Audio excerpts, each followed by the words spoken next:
Okay, so now we're going to go on to talk about building a Bayesian classifier. So the first thing we want to do is open our data.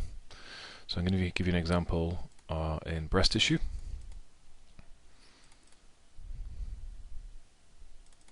So the first thing you want to do is open up the raw data. You can use the MNF data if you're required to do that. I recommend not using baseline corrected data or normalized data.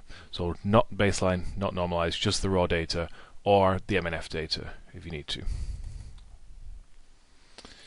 Okay, so as we discussed in the previous session, you should have drawn ROIs. So you will have ROIs for all your different classes. So now we want to restore our ROIs. So we right click, ROI tool, file, restore ROIs, and then we go to, and this opens up all our ROIs. The first thing you want to do is delete this region 1. This is not used. So this is our ROIs in one of the training sets. So the first thing you want to do is to derive average ROI spectra from this. So actually this is better to do on the baseline data. Again, you can open these ROIs across multiple images. So open this up on your baseline corrected data. Go to ROI tools, average ROI spectra, as we discussed before. And what we then do is determine spectral metrics, which I talked a lot about in the training session in regard to spectral metrics which may be predictive of cell type. So I highly recommend that you follow along with this on the automated histology procedure that I handed out. I'll also put a PDF of this on the server.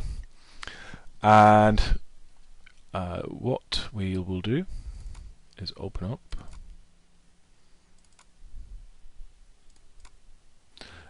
the metric file. So I will put the PDF of this procedure on the Kissel drive, and I'll also put on the metric files. So this is an example of a metric file. The newer one has 144. I'll also put that on the server. It makes a good start for certainly for tissue classification. So as we spoke a lot more about this, I just want to briefly remind people.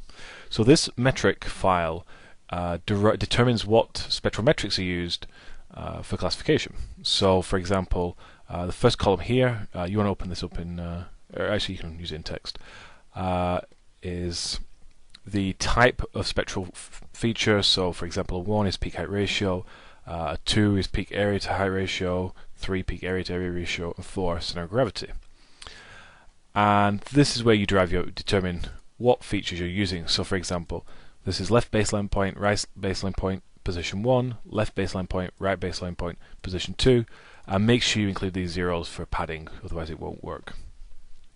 So when you've derived your average ROI spectra, as I showed you a moment ago through here, on your baseline data, carefully look at your data and identify any possible peaks which may be useful, which are clearly different between your different cell types or components, whatever it is you're looking at. And then you can add to this list. So if you find, for example, that you want to do a peak area to area ratio, you can do 3, and then you can put your low baseline point in and your high baseline point in. But this metric file is a pretty good start. Okay, so I don't want to talk too much about this, but do feel free to add additional metrics. And this is the correct way to interpret this, and the correct way to add the data points is in the automated histology procedure. Okay, so we'll close this down. Save.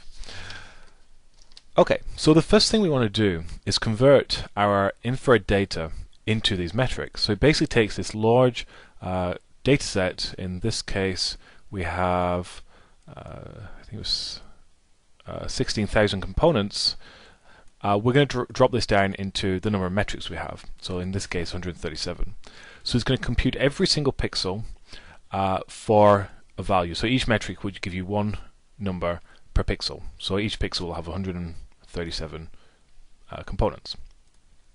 Okay, so to do this, you go to Classification Tools, Calibration Tools, Convert Data to Metrics. We then select our raw data file. Again, make sure this is the unbaselined or normalized data. Click OK. And this is where it will ask you to select the metric definition file. So this is the one that I just showed you, which is this one here. It'll then ask you to put in a masking peak, a left baseline masking peak, a right baseline, and a peak position. This should be included on the protocol that you were given. Typically we'll use 3000, 3672, and 3294, and then 0.03 for tissue recognition. This is dependent on your sample. So if you're using this for Raman data, it's going to be different. What you want to do is pick a peak which is consistent in your data, pick this as your peak, and then figure out what level of threshold is good to discriminate you between background and discriminate you between sample. Then you can output your name. I recommend doing your name, then underscore metric. Click OK, and then it will give you your metric data file, which will look something like this.